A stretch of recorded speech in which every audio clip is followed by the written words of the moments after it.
મહાકાલ મંદિરમાં દર્શન વ્યવસ્થામાં મહત્વનો બદલાવ કરવામાં આવ્યો છે. હવે સંધ્યા આરતી અને શયન આરતીમાં હાજર રહેવા માટે શ્રદ્ધાળુઓએ અનિવાર્ય રીતે ઓનલાઈન બુકિંગ કરાવવું પડશે.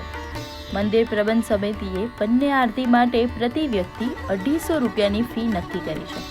બુકિંગ ફર્સ્ટ કમ ફર્સ્ટ સર્વ પર આધારે મળશે.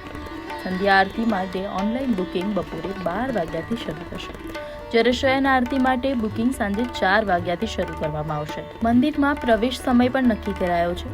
સંધ્યા આરતી માટે છેલ્લી એન્ટ્રી સાંજે 6 વાગ્યા સુધી હશે અને શયન આરતી માટે રાત્રે 10 વાગ્યા સુધી પ્રવેશ આપવામાં આવશે. મંદિર પ્રશાસનના જણાવ્યા મુજબ આ નિર્ણય ભીડને નિયંત્રિત કરવા માટે અને વ્યવસ્થામાં પારદર્શિતા લાવવા માટે બનાવવામાં આવ્યો છે.